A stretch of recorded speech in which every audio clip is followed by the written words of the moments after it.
ہم ایک ایسے خطیب نوجوان، فاضل نوجوان، مقرر بے مثال کو میں دعوت مائک دینا چاہتا ہوں، جن کو آپ تو سنتے رہتے ہیں لیکن میں انشاءاللہ آج پہلی مرتبہ سن کر کے جاؤں گا۔ میرے دوستوں، یہ ایک ایسے مقرر ہے جن کا دل ہندوستان کی طرح سے ہے اور حوصلہ عمدہ طریقے سے لوگوں کے سامنے اپنی باتوں کو رکھنے کا ہنر جانتے ہیں۔ بس اس شعر کے ساتھ میں حضرت جناب مولانا مستفیض عالم صاحب ندوی کا استقبال کرنا چاہتا ہوں کہ کیسے کہوں کتنا انتظار ہے، کیسے کہوں کہ کتنا انتظار ہے، آنکھ حیران ہے، دل بے قرار ہے۔ جناب مولانا مستفیض عالم ندوی مائک پر۔ انشاءاللہ یہ ہمارے آخری مقرر ہیں، اپنی بات ختم کریں گے، اس کے بعد انشاءاللہ حضرت والا کی دعا پر آج کا یہ پروگرام اختتام کو پہنچے گا۔ پھر آپ حضرات کے درمیان شاید کھانا تقسیم ہو رہا ہے، وہ لے لیں یا کھا کر کے پھر دعاؤں کے ساتھ اطمینان اور سکون کے ساتھ اپنے گھر جائیں۔ جی السلام علیکم ورحمۃ اللہ وبرکاتہ۔ دیکھیں، اب اصول یہی کہہ رہا ہے، بغیر کسی بات شروع کیے دعا کر کے اور مجلس کو ختم کر دیا۔ رات بھی زیادہ ہو چکی ہے اور آپ حضرات نے یہ جو کھانا چلانے کا جو سسٹم شروع کیا کہ بالکل اب تقاضا یہ نہیں کہہ رہا ہے کہ اب آگے بات کی جائے۔ لوگ اپنا بریانی سنبھالیں گے کہ ہمارا لقمہ سنیں گے؟ بات کر رہے ہیں، اب پاکٹ ہاتھ میں دے دیے، بریانی بغل میں بھی رکھے گا، ڈر ہے کوئی بغل والا نہ اٹھا کے لے کے چلا جائے۔ اب بتائیں کہ اب یہاں بریانی کے سامنے کون سی بیانی چلے گی بھائی؟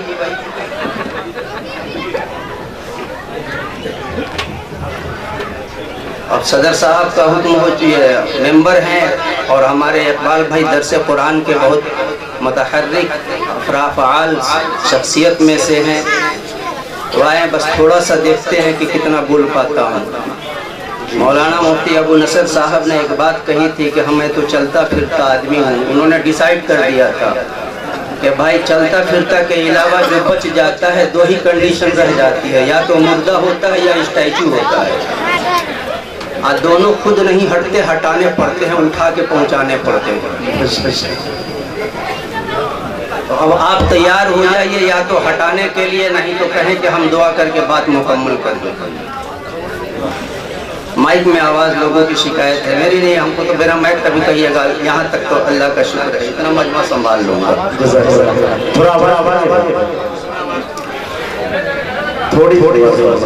بسم اللہ الرحمن الرحیم، الحمد للہ رب العالمین والعاقبة للمتقین والصلاة والسلام على سید الانبیاء وسید المرسلین وعلى آلہ واصحابہ وازواجہ وذریاتہ واہل بیتہ اجمعین۔ سبحانک لا علم لنا الا ما علمتنا انک انت العلیم الحکیم۔ رب اشرح لی صدری ویسر لی امری واحلل عقدۃ من لسانی یفقہوا قولی۔ رب زدنی علما رب یسر ولا تعسر وتمم بالخیر۔ اما بعد، قال اللہ تبارک و تعالی فی القرآن العظیم، اعوذ باللہ من الشیطان الرجیم، بسم اللہ الرحمن الرحیم۔ ومن اعرض عن ذکری فإن له معیشة ضنکا ونحشره یوم القیامة اعمی۔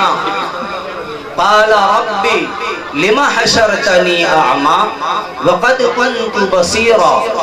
قال كذلك أتتك آياتنا فنسيتها وكذلك اليوم تنسى۔ صدق اللہ العظیم۔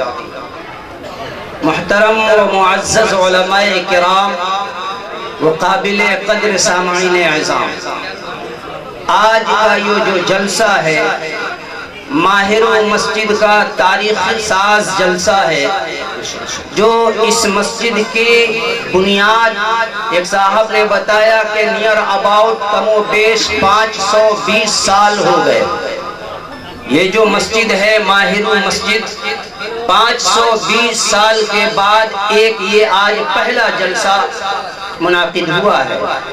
تو 520 سال کے بعد ہوا ہے تو تقاضا یہی کہتا ہے کہ 5 گھنٹہ 20 منٹ کم سے کم بیان اور ہو. جب 500 سال پہ کرنا ہے اور ایک کی رات کرنی ہے تو پوری رات ہی بات سن لی جائے تاکہ مینٹین ہو جائے. تو اس لیے تو کہہ رہا ہوں کہ آپ ہی کہتے ہیں first impression is the last impression. تو یہ تاریخ ساز جلسہ ہے اور اس جلسے کا جو عنوان ہے آپ کے سامنے تعلیم بیداری و اصلاح معاشرہ کانفرنس. اس میں 2 عنوان ہیں. ایک ہے تعلیم بیداری اور دوسرا ہے اصلاح معاشرہ. اب وقت کی قلت دامن گیر ہے اور اس کم وقت میں ہمیں دونوں موضوع پر بات کرنی ہے اور بڑا مسئلہ ہو جاتا ہے کہ چونکہ ایک نام دیا ہے اشتہار والوں نے اور ناظم جلسے نے بھی مفسر. تو بھائی مفسر کا تو کام ہی ہوتا ہے تفسیر کرنا, بال کا کھال نکالتے نکالتے. تو اب ان دونوں موضوع پر مجھے آپ سے بات کرنی ہے. انداز بیاں گرچہ بہت شوق نہیں ہے, شاید کہ اتر جائے تیرے دل میں میری بات. بس اسی امید کے ساتھ اللہ سے دعا ہے کہ اللہ رب العزت حق بات کہلوا دے اور حق بات ہمیں سننے کے ساتھ اس پر عمل کرنے والا بنا دے. ورنہ پھر ہم پوری رات 5 گھنٹے کے بجائے ہم 5 دن تقریر سن لیں اور بے عمل ہو تو جذبات سے کچھ نہیں ہوتا, جیسا کہ بنجر زمین ہو تو برسات سے کچھ نہیں ہوتا. تو کوئی فائدہ نہیں ہوگا کہ آپ پوری رات خطاب سن لیں, پوری رات تقریر سن لیں اور ہمارے اندر جو ہمارے معاشرے کی اصلاح کی بات جو کی جائے ہم اس کے اپوزٹ کرنے لگے. تعلیم کی بیداری کو لے کر کے جس مشن کو شروع کیا جائے ہم اس مشن کی مخالفت کرنے لگے, الگ سمت میں جانے لگے. یقین جانے کہ اس جلسے کا پھر کوئی فائدہ نہیں ہونے والا ہے. یقین جانے کہ پھر کل ہو کر کے آپ یہی کہیں گے اور یقیناً یہ مسجد بھی یہی کہے گی کہ تم لوگ جلسہ کیا اس سے اچھا تھا 520 سال تک نہیں ہوا. اس سے اچھا تھا کہ 520 سال تک نہیں ہوا. اسی لیے ہم اس غرض سے بیٹھے کہ اللہ رب العزت حق بات کہلوائے, حق بات سننے کے ساتھ ہم سب کو عمل کی توفیق عطا فرمائے. دیکھیے معاشرہ جو ہے تو بہت امپورٹنٹ چیز ہے. آپ نے بارہا سنا ہوگا اللہ رب العزت نے حضرت آدم علیہ السلام کو تنہا بنایا تھا. حضرت آدم علیہ السلام کو تنہا بنایا تھا. اللہ تعالیٰ نے خود کئی مقام پر فرمایا کہ ہم نے آدم کو پیدا کیا اور آدم کو پیدا کیا, لیکن حضرت آدم علیہ السلام کو جب ان کی اپنی تنہائی کا احساس ہوا, اللہ رب العزت نے جب اس چیز کو دیکھا کہ آدم تنہا ہے, یہ اپنی تنہائی کو محسوس کر رہا, تو معاشرے کی تشکیل دی اور ان کی بائیں پسلی سے حضرت حوا کو نکالا, حوا کو بنایا. پھر اس کے بعد کہہ دیا کہ جاؤ جنت میں رہو, وہاں سے نکالا, زمین پر آئے. زمین پر آنے کے بعد پھر ان دونوں کے بیچ میں قرابت شروع ہوئی, ازدواجی زندگی شروع ہوئی اور شروع ہونے کے بعد پھر وہاں سے معاشرہ بدلا, وہاں سے معاشرہ پھیلا. حضرت آدم کی ذریت آگے بڑھتی شروع ہوئی اور حضرت آدم علیہ السلام کی ذریت اس طریقے سے آگے بڑھی کہ اللہ رب العزت نے کروڑوں کروڑ افراد, خربوں خرب افراد لوگوں پر مشتمل اس معاشرے کو بنا دیا. دس کالڈ معاشرہ, سوسائٹی. اور یہ سوسائٹی کی جو اصلاح کی بات ہے, دیکھیں سوسائٹی میں اصلاح اس وقت تک ممکن نہیں ہے جب تک کہ تعلیمی رجحانات نہ ہوں. اللہ تعالیٰ نے حضرت آدم کو بنایا, بلکہ آدم علیہ السلام کو بنانے سے پہلے فرشتوں کے سامنے کہہ دیا اذ قال ربک للملائکہ انی جاعل فی الارض خلیفہ، کہ میں زمین میں فرشتوں میں زمین میں ایک خلیفہ بنانے والا ہوں، اپنا نائب بنانے والا ہوں۔ فرشتوں نے کہا تھا اتجعل فیہا من یفسد فیہا ویسفک الدماء، آپ ایسے کو بنائیں گے جو فسادی ہو جائیں گے، خون ریزی کریں گے، قتل و قتال کریں گے۔ اللہ تعالیٰ نے کہا تھا اوقات میں بات کرو، انی اعلم ما لا تعلمون، جو میں جانتا ہوں وہ تم نہیں جانتے۔ پھر اس کے بعد قرآن کی آیت ہے، حضرت آدم کی تخلیق ہوئی، حضرت آدم کی تخلیق کے بعد اللہ رب العزت نے فرمایا وعلم آدم الاسماء کلہا ثم عرضهم علی الملائکہ، ہم نے آدم کو ناموں کا علم سکھایا، دنیا کی تمام چیزوں کا، جو جو چیز وہاں پریزنٹ تھی ان تمام چیزوں کا ناموں کا علم سکھایا۔ اس کے بعد پھر پیش کیا ہم نے فرشتوں کے پاس، اور فرشتوں سے کہا اے فرشتوں انبئونی باسماء ہؤلاء، اے فرشتوں مجھے بتاؤ ان کے نام کیا ہے، ان کنتم صادقین، اگر تم اپنے قول میں سچے ہو۔ معلوم یہ ہوا حضرت آدم علیہ السلام کو بنانے کے بعد اللہ رب العزت نے معاشرہ بعد میں دیا، تعلیم پہلے دی، معاشرہ بعد میں تعلیم پہلے۔ ہمارے یہاں معاملہ برعکس ہے، ہمارے یہاں معاملہ یہ ہے کہ تعلیم دور دور تک نہیں، اور بہرکیف بات لمبی ہو جائے گی۔ تو ایک بہتر معاشرے کے لیے سب سے امپورٹنٹ جو چیز ہے وہ ہے ایجوکیشن، وہ ہے جاگ رہے ہیں نا، وہ ہے ایجوکیشن۔ اور بہتر ایجوکیشن بغیر بہتر تربیت کے ممکن نہیں ہے۔ تازہ مثال دے دو، امریکہ میں کیا لگتا ہے کہ سب انگوٹھا چھاپ ہیں،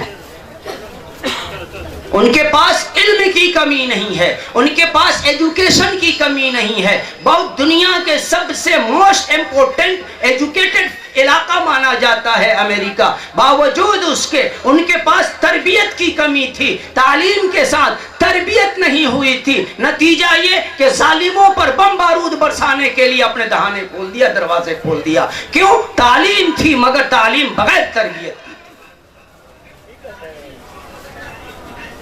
بہتر تربیت کا نمونہ آپ فلسطین کو دیکھ لیں، بہتر تربیت کا نمونہ آپ فلسطین کو دیکھ لیں، بموں کے سائے میں رہے، میزائلوں کے دہانے پر رہے، بارود کے ڈھیر پر بیٹھے رہے، مگر کبھی بھی کسی ناحق کسی کا قتل نہیں کیا۔ ابھی آپ نے سنا نا، ابھی ایک ہفتہ پہلے جو 4 خواتین کو غزہ نے چھوڑا، فلسطین نے چھوڑا، کس طرح وہ مسکراتے ہوئے اور اظہار تشکر کے ساتھ وہ اپنے ملک کو واپس ہوتی ہیں، اور وہیں پر 300 لوگوں کو اسرائیل نے چھوڑا، ان کے کیا حالات تھے۔ یہ تعلیم یافتہ تھا، یہ تعلیم یافتہ کنٹری تھا، اسرائیل تعلیم یافتہ لوگ تھے لیکن تربیت یافتہ نہیں تھے۔ تو بہتر معاشرے کے لیے تعلیم کا بہتر ہونا ضروری ہے، اور بہتر تعلیم کے لیے بہتر تربیت کا ہونا ضروری ہے۔ اور اللہ کے رسول صلی اللہ علیہ وسلم نے ایک مقام پر فرمایا، بلکہ کئی جگہ یہ روایت ہے، بخاری میں بھی ہے، ترمذی میں ہے، مسند ابن احمد میں ہے، کئی جگہ یہ روایت ہے۔ آپ علیہ السلام نے فرمایا ما نحل والد ولدہ افضل من حسن ادب، کہ ایک والد اپنی اولاد کو بہتر ادب سے بڑھ کر کے کوئی چیز گفٹ نہیں کر سکتا۔ آج بحیثیت ہم والد بیٹے کی ہر فکر، میرے مرنے کے بعد بیٹا کہاں رہے گا، میرے مرنے کے بعد بیٹے کی تربیت کیسی، بیٹے کی لائف اسٹائل کیسی، بیٹے کا زندگی گزارنے کا عیش اور موج، یہ تمام چیزوں کا سامان کر دی ہے۔ نہ کر سکے تو بہتر تربیت نہ کر سکے، اور بہتر تربیت بغیر اللہ کے رسول اللہ کے تعلیم کے بغیر ممکن نہیں ہے، قرآن و سنت کی تربیت کے بغیر ممکن نہیں ہے۔ بہتر تربیت امام سب سے بڑا نمونہ ہے، امام سب سے بڑا نمونہ ہے. ہم بہتر تربیت کی مثال دیکھیں کہ وہ امام جانتا ہے کہ ہمارے یہ مقتدی ہیں کہ جو میرے پیچھے نماز پڑھتے ہیں باہر جا کر کے میرے خلاف سازشیں کرتے ہیں. وہ امام جانتا ہے کہ یہ میرے پیچھے نماز بھی پڑھتے ہیں, باہر جا کر کے میرے خلاف چغلیاں کرتے ہیں, غیبت کرتے ہیں, مگر وہ قرآنی تربیت ہے, وہ محمد عربی صلی اللہ علیہ وسلم کی تعلیم کا اثر ہے کہ کبھی پلٹ کر کے یہ نہیں کہتا ہے فلانے جگہ چغلی کر رہے تھے, تم نماز پڑھنے آئے ہو, جاؤ ہٹو, تمہاری نماز نہیں ہوگی, ہم تم کو نماز نہیں پڑھائے. کیوں؟ ان کے پاس تعلیم ہے, تربیت ہے, مگر جو تربیت کا اصول تھا کیا وجہ تھی؟ محمد عربی صلی اللہ علیہ وسلم کو اللہ تعالیٰ کو نبی بنانا تھا. آپ کہہ دیتے اے محمد یہ نماز کا مسئلہ ہے, اے محمد یہ زکوٰۃ کا مسئلہ ہے, اے محمد یہ روزے کا مسئلہ ہے, یہ حج کا مسئلہ ہے, یہ وراثت کا مسئلہ ہے. لیکن اللہ کے نبی کے پاس حضرت جبریل جب آتے ہیں تو جبریل آنے کے بعد یہ نہیں کہتے ہیں ہذہ المسألۃ الصلاۃ, ہذہ المسألۃ الصیام, یہ نہیں کہتے ہیں کہ یہ روزے کا مسئلہ لے لو, نماز کا مسئلہ لے لو, بلکہ آیت کی ابتدا ہوتی ہے اقرأ بسم ربک الذی خلق. اے نبی پڑھیے, اے نبی پڑھیے. کیا پڑھے؟ بسم ربک, اپنے رب کے نام سے پڑھیے. آگے خود اللہ تعالیٰ نے کہا اقرأ ربک الاکرم, اقرأ وربک الاکرم, پڑھیے آپ کا رب بڑا کریم ہے, بڑا کریم ہے. ایک جگہ آگے فرمایا علم الانسان ما لم یعلم, انسان جو نہیں جانتا تھا وہ بھی سکھا دیا اللہ تعالیٰ نے. لیکن نبی کو یہ تمام علوم بعد میں دیے, پہلا علم کیا دیا؟ اقرأ بسم ربک الذی خلق, پڑھیے. کیوں؟ کیونکہ آپ کو نبوت سنبھالنی ہے, رسالت کے منصب سنبھالنے ہیں, نماز کے مسائل جاننے ہیں, لوگوں میں دعوت اللہ کا کام کرنا ہے, غیروں کو اپنا بنانا ہے, دشمن کو دوست بنانا ہے, تمام چیزیں ہیں. مگر جب تک آپ تعلیم سے آراستہ نہیں ہوں گے کوئی فائدہ نہیں. یہ وہ میسج تھا اقرأ بسم ربک الذی خلق. امام صاحب نے ابھی ایک جانب روشنی ڈالی تھی. آج ہم اپنے بچوں کی تربیت پر فکر کریں. ہمارے گھروں میں قرآن ہے مگر رمضان میں 8 ختم کے لیے بس.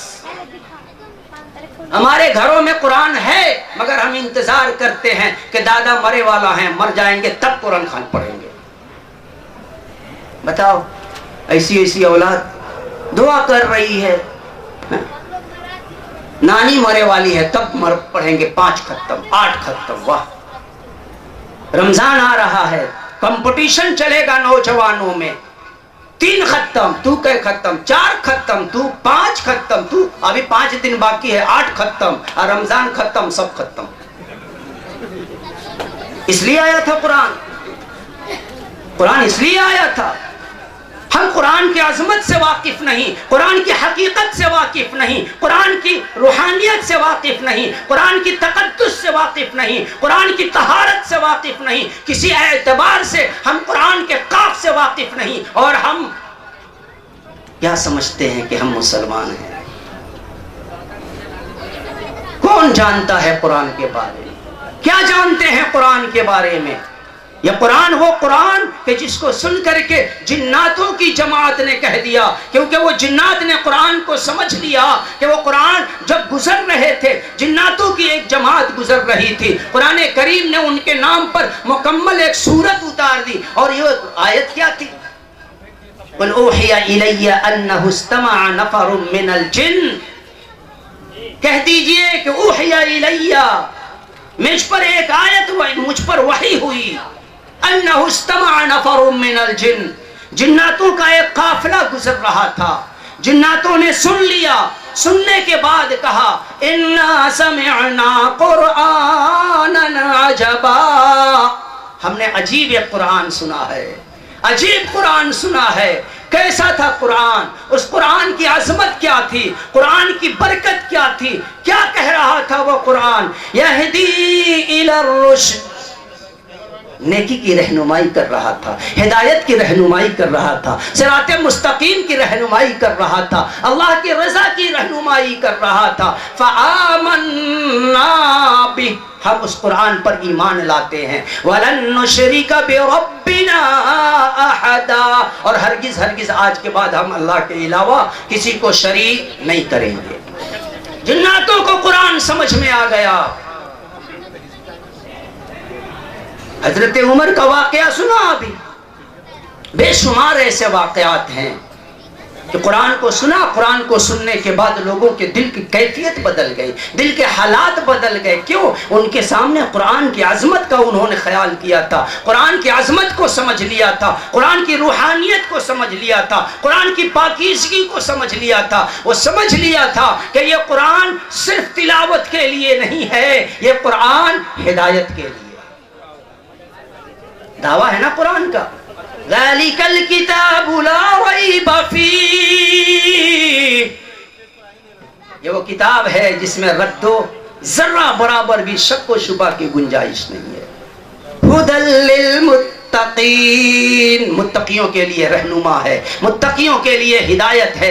رمضان کا مہینہ آنے والا ہے، فرمایا هُدًى لِّلنَّاسِ، انسانوں کے لیے ہدایت ہے۔ یہی وہ رمضان ہے کہ جب اللہ کی طرف سے آیا، رمضان کے مہینے میں آیا۔ ہم قرآن کی عظمت سے کتنے واقف ہیں؟ مولوی صاحب رات میں بچہ ڈر جا رہا ہے تو کیا کریں ہم؟ تعبیذ لکھ دیجئے، تعبیذ لکھ دیجئے، لے لاؤ 51 روپیہ، نہ تو اثر نہ کرے گا۔ بس ساس بہو کا جھگڑا ہو گیا، لاؤ اٹھاؤ قرآن، قرآن قسم، قرآن قسم۔ کہ یہ قرآن صرف قسم کھانے کے لیے آیا؟ یہ قرآن صرف، جبکہ علامہ یہ مشکات شریف کی ایک روایت ہے کہ اللہ کے نبی صلی اللہ علیہ وسلم نے فرمایا کہ غیر اللہ کا قسم کھانا حرام ہے، ناجائز ہے۔ قرآن قسم، کہ قرآن قسم کھانے کے لیے آیا تھا۔ تم قرآن پر اگر رہتے تمہیں قسم کھانے کی ضرورت ہی نہیں پڑتی۔ کیا یہ قرآن کا قسم کھا کر کے یقین دلانا تمہارا بتاتا ہے کہ تم قرآن کی عظمت سے ناواقف ہو، تمہیں قرآن کی حرمت کا خیال نہیں، قرآن کی تقدس کا خیال نہیں۔ یہ وہ چیز ہے کہ ہم جس کی عظمت سے محروم ہیں، ہم اپنے بچوں کو بھی اس کی عظمت سے محروم کر رہے ہیں۔ اگزامپل دیا تھا امام صاحب نے، تھوڑا سا میں اس کو لانگ کروں گا، ذرا غور کریں۔ مارننگ اسکول چل رہا ہو، رات کے 11 بجے ماں بھی سوئی، باپ بھی سویا، بیٹا بھی سویا، بیٹی بھی سوئی۔ جاڑے کے دنوں میں جو 11 گھنٹہ آدمی سو سو کے تھک جاتا ہے، سو سو کے تھک جاتا ہے، فجر کے وقت نہ باپ کی آنکھ کھلتی ہے اور نہ ماں کی آنکھ کھلتی ہے۔ لیکن گرمی کے دنوں میں 12 بجے سوئے ہیں سب، 4 بجے جب جائیں گے کہے تو 5:30 بجے بس آئے گی۔ وہ بیچارہ بچے پر ظلم کر کے جگائیں گے اس وقت، اٹھنا ہے، ابے ہٹ اسکول چلنا ہے، چل اٹھ جا بیٹا اٹھ جا۔ بچے کو اٹھا دیا، نہلایا، ناشتہ بنایا، لنچ باکس تیار کیا، بالکل اسمارٹ بنا کر کے۔ باپ ہے تو اگر بچہ کہہ دے کہ نہ نہیں جاؤں گا، چل چل مارکیٹ میں جا کر کے اس کے لیے جو چیز وہ کہہ دے وہ چیز خرید کر کے اسے دے دی جاتی ہے، ٹفن باکس میں رکھ دیا جاتا ہے۔ اسکول کی گاڑی آئی، بچہ چلا گیا، اب تو بائے بائے چلا نا۔ اللہ کے نبی نے فرمایا تھا افشوا السلام بینکم، آپس میں سلام کو عام کرو، اب تو باب آئے۔ اب تو یہ کلچر ہمارا ہو چکا ہے نا، ٹاٹا۔ ارے کم وقت بتاؤ ان کو کہ یہ آ رہا ہے، ٹاٹا نہیں ہے یار، کائے بچوں کو کنفیوز کر رہے ہو؟ کیوں کنفیوژن میں مارے جا رہے ہو بچے کو؟ آرا میں رہ کے کہے ٹاٹا، کیا کانسیپٹ ہے اس کا؟ بچے کو اسکول کی گاڑی تک پہنچا دیا، گاڑی آئی، بچے کو لے کر کے اسکول پہنچ گئی۔ شام کو چھٹی ہوئی، چھٹی کے وقت باپ دکان پر ہے، چھٹی کے نوکری میں ہے، باپ اپنی جاب میں ہے، ماں کو فرصت ملتی ہے، ماں فرصت کا لمحہ نکالتی ہے، گھڑی پر نگاہ ہوتی ہے، بیٹے کی اسکول کی گاڑی کے آنے کا ٹائم ہو گیا، حجاب پہنے یا نہ پہنے وہ اسکول اسٹاپ پر جاتی ہے، بچہ آتا ہے، بڑی پرتپاک بچے کا استقبال کرتی ہے، بڑی محبت نچھاور کرتی ہے، بچے کو لے کر کے آتی ہے بڑی لاڈ پیار کے ساتھ۔ اب اس کے بعد دیکھیں ذرا سا تمہاری پڑھائی کیا ہوئی ہے، بعد میں وہ بچے کو بیٹھا کر کے ہوم ورک کراتی ہے، تمام تمام چیزوں کی ایکٹیویٹیز کی اس کی ڈائری چیک کرتی ہے اور تمام ایکٹیویٹیز چیک کرنے کے بعد بچے سے بڑی پیار کرتی ہے. یہ سکے کا ایک پہلو تھا. دوسرا پہلو تھا کہ ظہر کے بعد وہ بچہ ساتھیوں میں کھیلنے چلا گیا, کپڑا گندا ہے, ناک سے نیٹا بہ رہا ہے, نالی سے بال نکال کر کے کھیلا ہے, گھر آیا. پڑھے نہ جائے گا مدرسہ, مدرسہ نہ کہا جائے گا, مسجد نہ کہا جائے گا, پڑھے مسجد نہ جائے گا, کہاں پڑھے تو نہ جو نہ کہا جائے گا. کل حافظ جی کا فون آیا تھا 3 دن سے نہ جا رہا ہے, تو نہ نہیں جائیں گے. 3 تماچا, کیا 3 تماچا. وہ بچہ ناک میں نیٹا لگا ہوا, ہاتھ میں غلاظت ہے, کپڑے گندے ہیں, اسی انداز میں نورانی قرآن ہو, نورانی قاعدہ ہو, وہ قاعدہ اٹھاتا ہے, اما پارا ہو وہ اٹھاتا ہے, اسی انداز میں وہ بچہ لے کر کے وہ امام صاحب کے پاس پہنچتا ہے. بتاؤ کیا میسج دے رہے ہو, کون سی تربیت دے رہے ہو؟ کیا اس بچے کو آپ ذہنی طور پر یہ نہیں بتا رہے کہ اے فور ایپل کی عظمت زیادہ ہے, بیا فور بسم اللہ کی عظمت کچھ نہیں بتا رہے ہو تم؟ کیا یہ بچوں کی ذہن میں یہ تربیت نہیں ہو رہی کہ ہمارے معاشرے میں کیا تھا؟ آج مشن اسکول کے نام پر ہزار اسکول چل رہے ہیں. کبھی غور کیا آپ نے ان اسکولوں کا جو مشن نام رکھا وہ مشن کیا تھا؟ آپ جائے پڑھیں, میں ایک کتاب سجیسٹ کرتا ہوں. اس کتاب کا نام بڑا زبردست ناول ہے. وہ کتاب, اس کتاب کا نام ہی ہے وہ داستان ایمان فروشوں کی.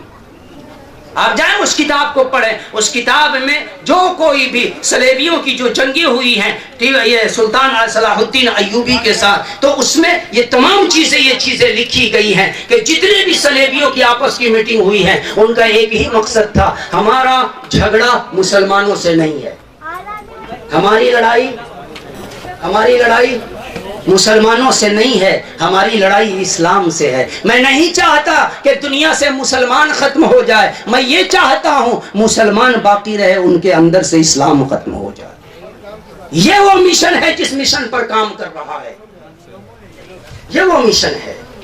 قرآن کی عظمت کو ہمارے سینے سے نکل گیا, قرآن کی حرمت ہمارے سینے سے نکلتا جا رہا. رمضان کے علاوہ کبھی قرآن کو پڑھنے کی توفیق نہیں ہوئی. شاہی جامع مسجد میں ہفتے میں ایک دن آپ کیلکولیشن نکالو کہ 7 دن میں 24 گھنٹے کے حساب سے تمہارے پاس کتنے گھنٹے ہوتے ہیں؟ 250 کے تقریباً تمہارے پاس گھنٹے ہیں, لیکن وہ 200 گھنٹوں میں تمہارے پاس 1 گھنٹہ قرآن کے لیے وقت نہیں ہے. بتاؤ قرآن سے کیا محبت ہے تمہاری؟ جی میں سمجھ رہا ہوں, بالکل بہت خوب. ابھی تو آ رہا, جزاک اللہ کہ آپ نے رہنمائی. آپ بتائیں ذرا,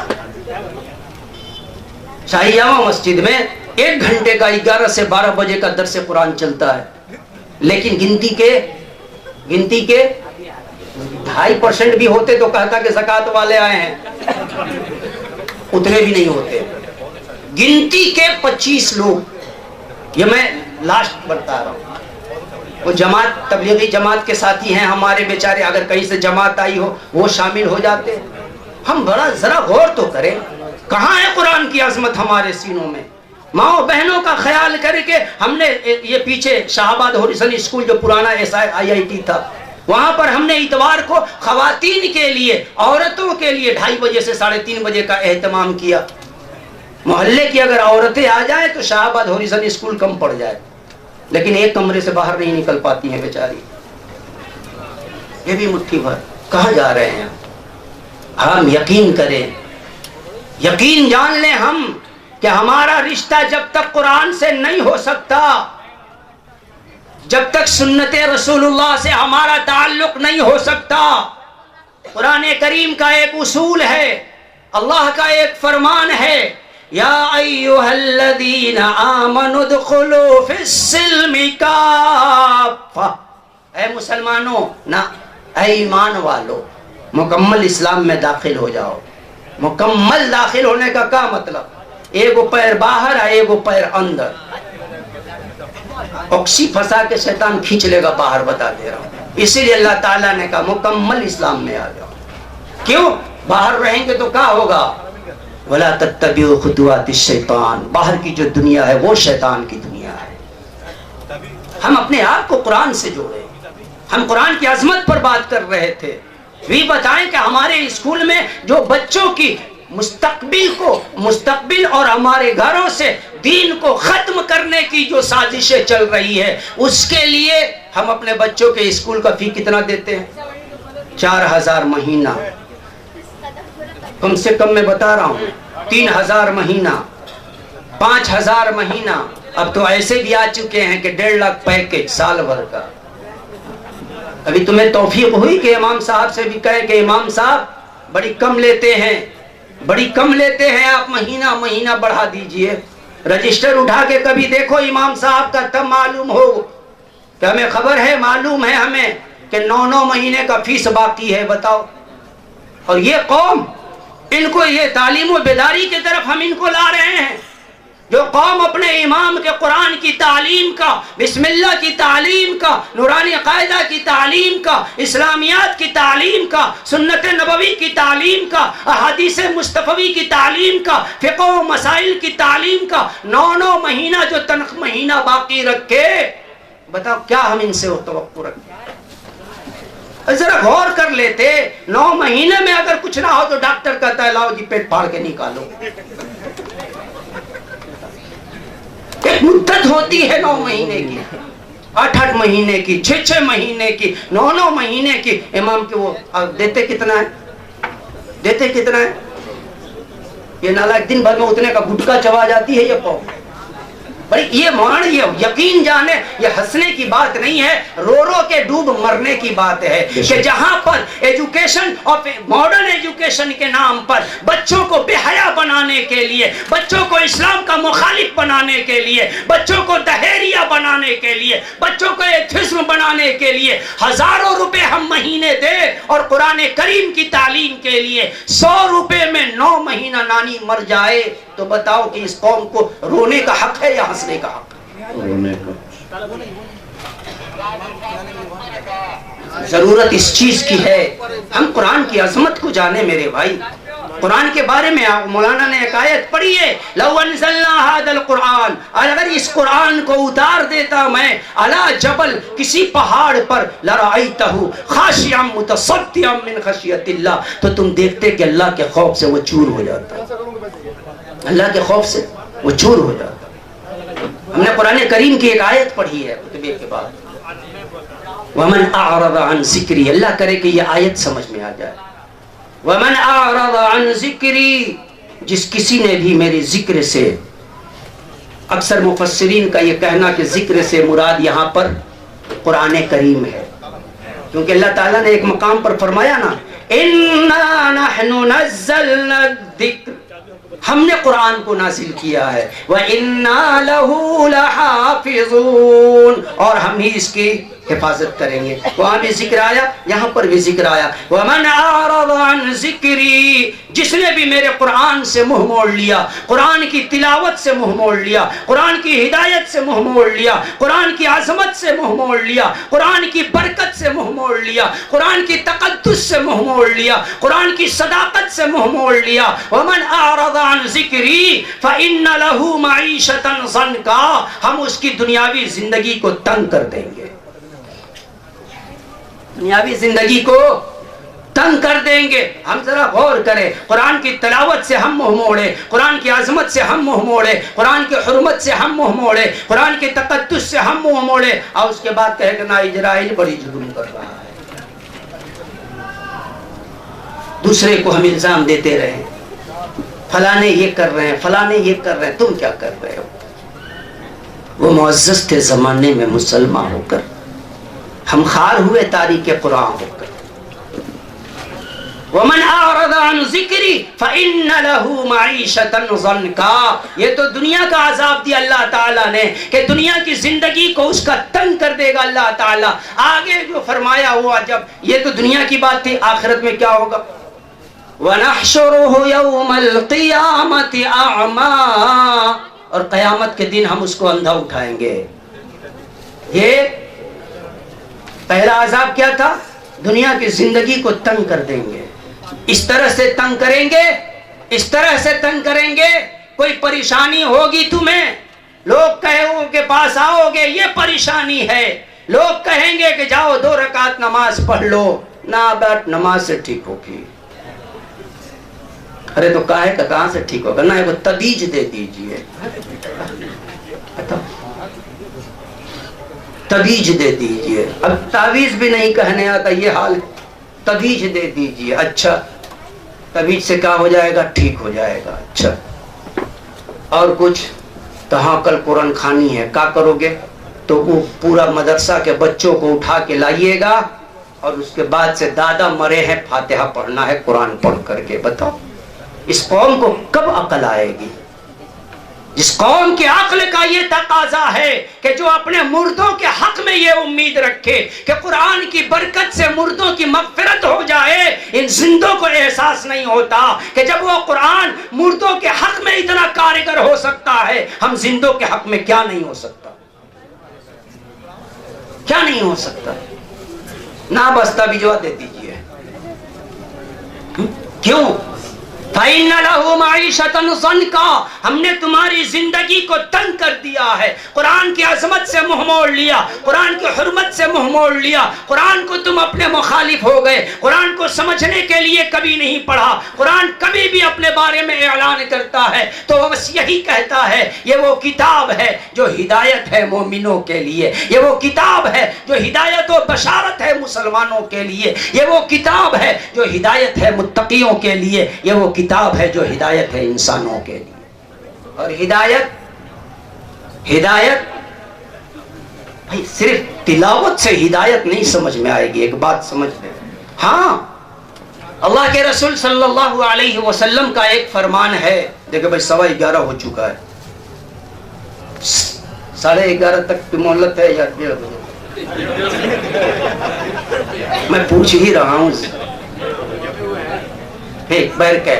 تو میں کیا کہہ رہا تھا کہ قرآن کریم کے بارے میں اللہ کے نبی صلی اللہ علیہ وسلم نے ایک بات ضرور کہی ہے، من قرأ حرفا من کتاب اللہ، جس کسی نے بھی قرآن سے ایک حرف پڑھا، فَلَهُ بِهِ حَسَنَةٌ وَالْحَسَنَةُ بِعَشْرِ أَمْثَالِهَا، ایک حرف کا ثواب ایک نیکی، اور ایک نیکی 10 نیکی کے برابر. تو ایک حرف پر کتنی نیکیاں؟ ایک حرف پر کتنی نیکیاں؟ آگے اللہ کے نبی صلی اللہ علیہ وسلم نے فرمایا لا اقول، نہیں کہتا ہوں میں، الف لام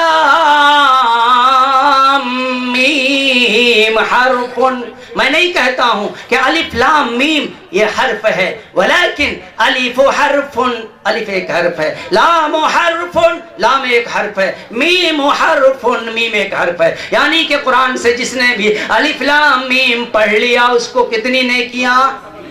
30 نیکیاں مل گئی. لیکن اب ایک بات بتائیں، اگر کوئی انسان ایسا ہو کہ جو بینک میں 3-4 کروڑ روپیہ جمع کر دے، نومنی بھی کوئی نہ ہو، اور اس کے بعد اس کے دماغ کا اسکرو کہیں کھو جائے، اب بتاؤ کہ وہ 3 کروڑ کا کیا فائدہ؟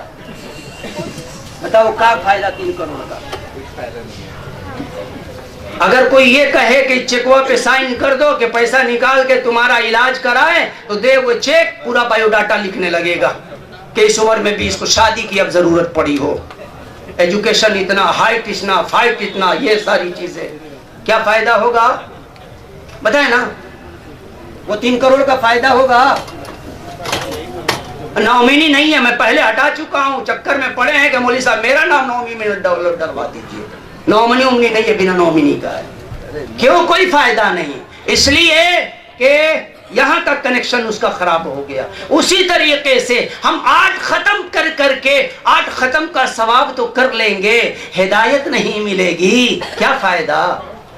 قرآن کو سمجھنا ہدایت کے لیے ضروری ہے، بغیر سمجھے قرآن کو ہم نہیں ہدایت پا سکتے ہیں. اسی لیے یہ درس قرآن کا نظام چلتا ہے. 1 گھنٹے کا وقت ہے ہفتے میں. ہم سوچیں نا، ہم اپنے قرآن سے ہماری محبت کہاں تک ہے، اس کی انتہا ابتدا ہم غور کریں نا، درمیانی کو چھوڑ دیں کہ ہفتے میں اگر 1 گھنٹہ ہمارے پاس قرآن کریم کو سننے کے لیے، قرآن کریم کو سمجھنے کے لیے وقت نہیں ہے، تو پھر کیا ہے وقت ہمارے پاس؟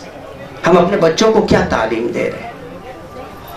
ضرورت اس چیز کی ہے. تو میں پوری آیت کا خلاصہ کر دوں, اس کے بعد بات ختم. وَمَنْ أَعْرَضَ عَنْ ذِكْرِي فَإِنَّ لَهُ مَعِيشَةً ضَنْكًا, جس کسی نے بھی میرے قرآن سے منہ موڑ لیا, فَإِنَّ لَهُ مَعِيشَةً ضَنْكًا, یقیناً اس کی زندگی اس کے لیے تنگ کر دی جائے گی. اور وَنَحْشُرُهُ يَوْمَ الْقِيَامَةِ أَعْمَى, اور قیامت کے دن اسے اندھا اٹھایا جائے گا. قالا, بندہ کہے گا, ربی, اے میرے رب, لما حشرتنی اعمی وقد کنت بصیرا, باری تعالیٰ میں تو دنیا میں دیکھتا تھا, اور صرف اپنے ہی کو نہیں دیکھتا تھا, اپنے گھر کی خواتین کو بھی دیکھتا تھا, اب پورے محلے کے خاتون کو بھی دیکھا کرتا تھا, بڑی دور دور تک دیکھتا تھا, کھڑکی کے اندر بھی کھڑکی کے باہر بھی, ہر جگہ ہمیں دیکھتا تھا.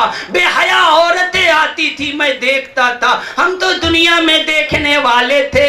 لما حشرتنی اعمی, مجھے اندھا کیوں اٹھایا گیا؟ قال رب لما حشرتنی اعمی, بندہ کہے گا, ربی, اے میرے رب, لما حشرتنی اعمی, اندھا کیوں مجھے اٹھایا؟ باری تعالی, وقد کنت بصیرا, ہم تو آنکھوں سے دیکھنے والے تھے, ہماری آنکھوں کی بینائی ٹھیک تھی. اللہ رب العزت فرمائے گا, ذرا غور کرنا, اللہ کرے کہ یہ بات سمجھ میں آ جائے. اللہ رب العزت فرمائے گا, قال کذالک اتتک آیاتنا, کذالک, جسٹ لائک, اسی طرح تم نے میری آیتوں کو بھولا دیا. ومن اعرض عن ذکری, تم نے میری آیتوں سے منہ موڑ لیا, میری آیتوں کی تلاوت چھوڑ دی, میری آیتوں کی عظمت کو چھوڑ دیا, میری آیتوں کی تقدس و حرمت کو پامال کر دیا, میری آیتوں کو سمجھنے کی کوشش نہیں کی. اس لیے کذالک اتتک آیاتنا فنسیتها وکذالک اليوم تنسی, آج ہم نے تم کو بھلا دیا. جس طرح قرآن کو تم چھوڑے تھے, آج جاؤ ہم نے تمہیں چھوڑ دیا. ذرا سوچے کہ کتنا کیا وہ معاملہ ہوگا. ایک تو حشر کا میدان, نہ کھڑکی نہ گلی کے ہاتھ پکڑ پکڑ کر کے جائیں گے, یوں کرتے کرتے چلے جاؤ, جہنمیوں کے قافلے میں مل جاؤ, جا کر کے کود جائیں گے. اللہ حفاظت فرمائے. اس لیے قرآن کی عظمت کو سمجھے میرے بھائی. یہ قرآن دنیا کی واحد ایسی کتاب ہے کہ جس کا مثل, چھوڑے پورے قرآن کے مثل, سورۃ الفاتحہ سب کو یاد ہے نا. سورۃ الفاتحہ جیسی کوئی آیت دنیا کے کسی بھی کتاب میں نہیں ہے.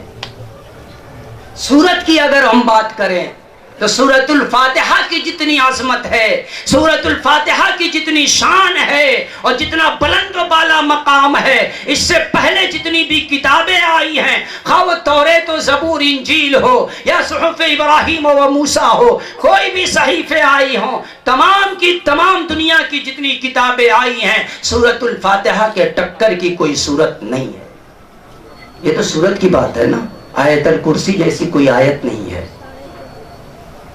آیت الکرسی جیسی کوئی آیت نہیں ہے پوری دنیا کی کتابوں میں. ہم قرآن کی عظمت کو سمجھے, یہ میرے رب کا کلام ہے. آج دنیا کا ایک معمولی ایک انسان, شیکسپیئر کا نام بڑا مشہور, منشی پریم چند کی کہانی کو بغیر سمجھے ہم پڑھے تو کچھ اثر, کوئی فائدہ ہے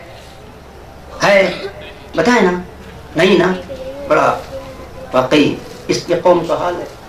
بغیر سمجھے منشی پریم چند کو نہیں سمجھ سکتے, اور بغیر سمجھے چلے ہیں خالق کے کلام کو سمجھنے کے لیے. یہ بڑا عالمیہ ہے. اس سے بڑا دکھ درد کی بات اور کیا ہوگی کہ خالق کا کلام ہے, اللہ کا کلام ہے, جو خود اپنے بارے میں, اپنے کلام کے بارے میں خالق کائنات خود فرماتا ہے, قُلْ لَوْ كَانَ الْبَحْرُ مِدَادًا لِكَلِمَاتِ رَبِّي, اگر اللہ رب العزت سمندر کو روشنائی بنا دے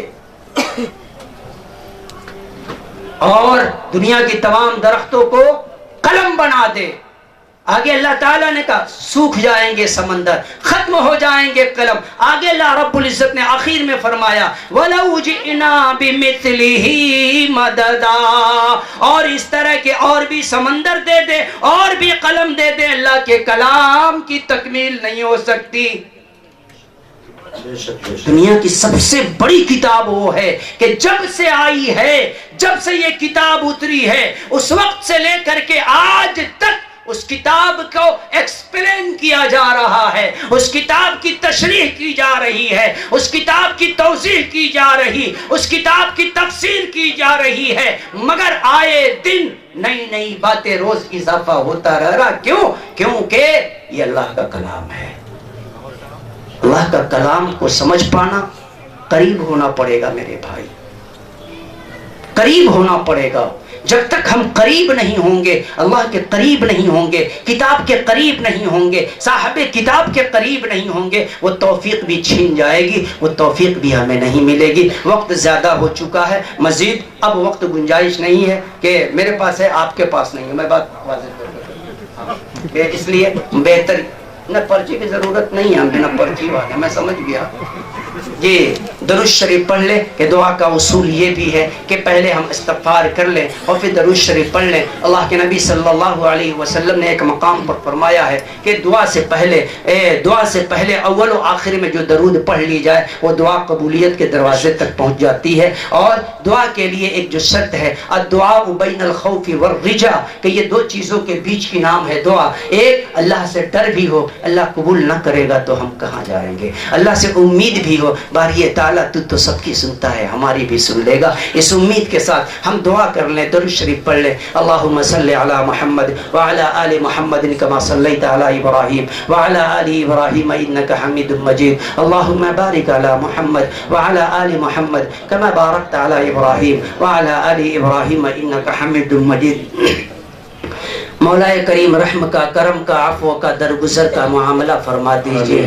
مولا کریم آپ اکرم الاکرمین ہیں، ارحم الراحمین ہیں. مولا کریم آپ زمین و آسمان کے مالک ہیں، چاند و سورج ستاروں کے مالک ہیں. ہم گنہگاروں کے بھی مالک آپ ہیں مولا، ہم خطاکاروں کے بھی مالک آپ ہیں مولا. مولا کریم ہم آپ کے مجرم ہیں مولا، ہم آپ کے خطاکار ہیں مولا. مولا کریم ہم سب کے ساتھ رحم کا، کرم کا، عفو کا، درگزر کا معاملہ فرما دیجئے.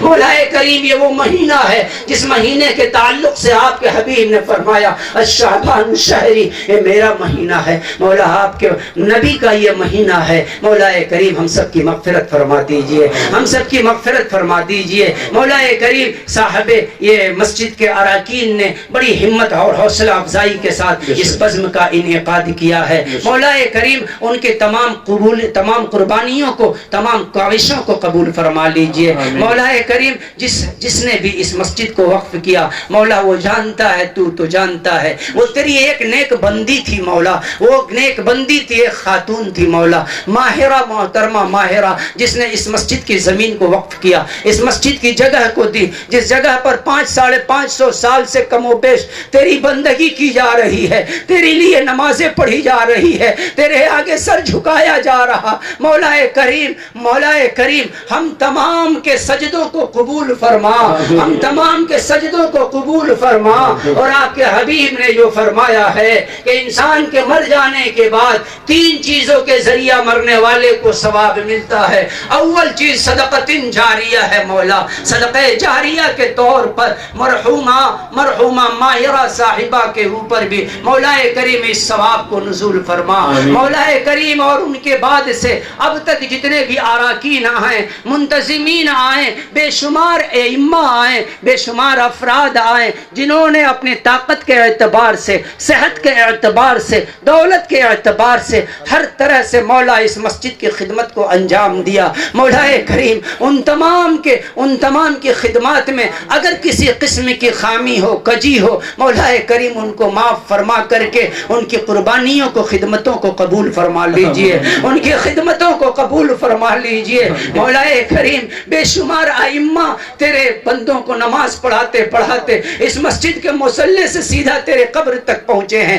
اپنے گھر تک پہنچے ہیں، تیرے در تک پہنچے ہیں. مولا کریم ان سب کے حق میں خیر کا معاملہ فرما دیجئے، ان سب کی کروٹ جنت عطا فرما دیجئے. مولا کریم جس شخصیت کے نام پر اس مکتب کا انعام رکھا گیا، مکتب الیاس، جس نے کم و بیش 300 سے زائد یا کم و بیش 300 حفاظ قرآن کرام کو محفوظ کرایا، حفاظ کرام کے سینوں میں قرآن کو محفوظ کرایا۔ مولا کریم یا ارحم الراحمین ان کے درجات کو بلند فرما، ان کے درجات کو بلند فرما، ان کی مغفرت فرما، ان کو علیین میں جگہ عطا فرما، جنت الفردوس میں جگہ عطا فرما۔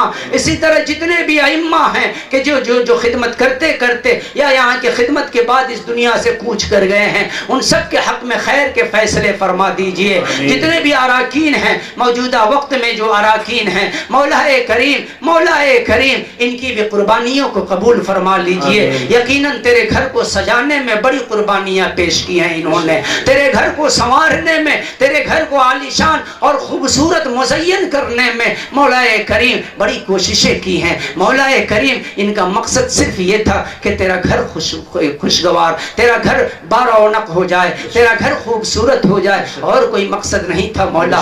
اور اگر کوئی مقصد ہو مولا ان کو معاف کر دے، ان کی کاوشوں کو قبول فرما، ان کی کاوشوں کو قبول فرما، ان کی خدمتوں کو قبول فرما۔ مولا کریم آپ کے حبیب نے فرمایا من بنا مسجدا للہ بنا اللہ لہ بیتا فی الجنہ، کہ اللہ کے لیے جو مسجد بناتا ہے مولا تو جنت میں گھر بناتا ہے۔ مولا کریم تیری شان عالی ہے، تیری ذات عالی ہے، تیرے صفات با کمال ہے مولا، تیری ذات ذوالجلال ذوالجلال ہے، وہ صفات لا زوال ہے جہان ملکیت تیری، تو ہی ایک بے مثال ہے۔ یہ شجر حجر یہ سب پرند تیرا کرتے راتوں دن ہے ورد، تیری بندگی میں سرنگو تو یہ شمس اور ہلال ہے، تو کھویا ناوے نوح کا، تو مولا کریم تو ہی سب کچھ ہے۔ ان تمام کی کوششوں کو قبول فرما لیجئے، ان کی کاوشوں کو قبول فرما لیجئے۔ مولا کریم تعلیمی بیداری و اصلاح معاشرہ کے عنوان سے جو کچھ بھی کہا گیا، اس میں جو بھی غلط بیانیاں ہو چکی ہوں،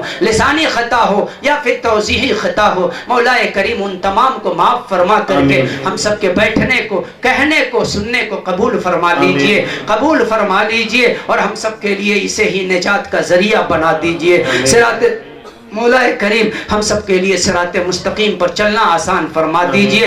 امت کی بیٹیوں میں، امت کے نوجوانوں میں حیا کا عنصر جو حقیقت ہے وہ عطا فرما دیجئے، باحیا بنا دیجئے، قوم کے ہر فرد کو باحیا بنا دیجئے، مردوں کو بھی باحیا بنا دیجئے، عورتوں کو بھی باحیا بنا دیجئے، امت کی دوشیزاؤں کو بھی باحیا بنا دیجئے۔ مولا کریم اس امت کے نوجوانوں کے لیے، مردوں کے لیے، صحابہ کرام رضوان اللہ عنہم اجمعین کے نقش قدم پر چلنا آسان فرما دیجئے۔ امت کی ماؤں، بہنوں، بیٹیوں کے لیے حضرت فاطمہ الزہرا رضی اللہ تعالی عنہا کے نقش قدم پر چلنا آسان فرما دیجئے۔ مولا کریم مانگنے کو بہت کچھ ہے مولا، کیا کیا مانگے مولا، ہمیں تو مانگنا بھی نہیں آتا مولا کریم، ہمیں مانگنے کا طریقہ نہیں آتا مولا کریم، مگر یہ ہے مولا ہم تجھی سے مانگتے ہیں، تیرے علاوہ یقیناً ہم کسی سے نہیں مانگتے ہیں، ہم بس تجھ سے مانگتے ہیں مولا، تو بھی ٹھکرا دے گا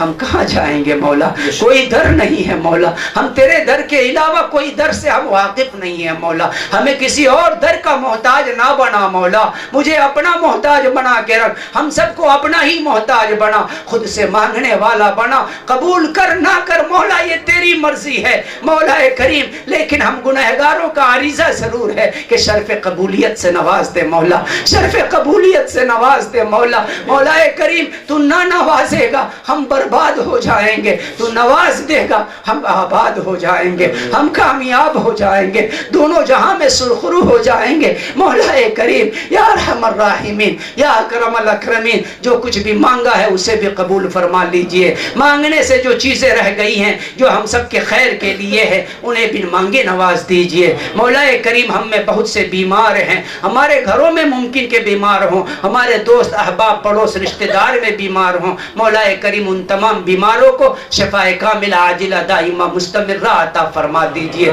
جو قرض میں ڈوبے ہیں مولا غیبی طور پر قرض کی ادائیگی کی توفیق عطا فرما دیجئے، جو مصائب میں مبتلا ہیں ان کو مصیبت سے نکال دے مولا، جو پریشانیوں میں مبتلا ہیں پریشانیوں سے نکال دے مولا، تو وہ ہے مولا کہ ایک کن پر حضرت یونس کو مچھلی کے پیٹ سے نکال سکتا ہے، ایک کن پر حضرت ابراہیم کے لیے آگ کو مولا تو گلزار کر سکتا ہے، چھری کو اسماعیل کی گردن پہ تو کند کر سکتا ہے۔ مولا کریم ہم سب کے ساتھ بھی اس طرح کا رحم و کرم فرما دیجئے، ہم سب کے ساتھ بھی وہ رحم کرم فرما دیجئے۔ مولا کریم امت کی بیٹیاں، امت کی بہت سی بیٹیاں ایسی ہیں جو مطلقہ یا بیوہ ہو چکی ہیں، بہت سی بچیاں ایسی ہیں جو شادی کے قابل ہو چکے ہیں، بڑی دنیاوی وجوہات ہیں مولا، یقیناً یہ وجوہات ہم سب نے کریٹ کیے ہیں مولا۔ مولا کریم تو ان وجوہات کا محتاج نہیں ہے، وجوہات چاہے جو کچھ بھی ہو مولا ان کے حق میں خیر کا معاملہ فرما دیجئے، ان کے نکاح ازدواجی زندگی کو مولا کریم گزارنے کی توفیق عطا فرما دیجئے، جن کا نکاح ہو چکا ہے مولا کریم ان کی ازدواجی زندگی کو خوش و خرم سے گزارنے کی توفیق عطا فرما دیجئے۔ مولا کریم جو نکاح کر چکے ہیں صاحب اولاد نہیں ہے مولا، یقیناً یہ اولاد تیری نعمت ہے مولا، بہت سے لوگ ایسے ہیں مولا کہ جو اس نعمت سے محروم ہیں، مولا کریم انہیں محروم نہ کیجئے مولا، جو بے اولاد ہیں انہیں اولاد نواز دیجئے مولا، جو بے اولاد ہیں انہیں اولاد نواز دیجئے مولا، مولا کریم جو بے اولاد ہے انہیں اولاد نواز دیجئے مولا، مولا کریم جو صاحب اولاد ہیں انہیں اولاد کی اچھی تربیت کرنے کی توفیق عطا فرما دے مولا، جو صاحب اولاد ہیں اولاد کو والدین کے لیے جنت کا سبب بنا دیجئے مولا، مولا کریم جو کچھ بھی مانگا ہے اسے بھی قبول فرما لیجئے، مانگنے سے جو چیزیں رہ گئی ہیں اسے بھی قبول فرما لیجئے۔ ربنا تقبل منا انك انت السميع العليم وتب علينا انك انت التواب الرحيم، وصلى الله تعالى على خير خلقه محمد وعلى آله وصحبه اجمعين برحمتك يا ارحم الراحمين۔ السلام علیکم۔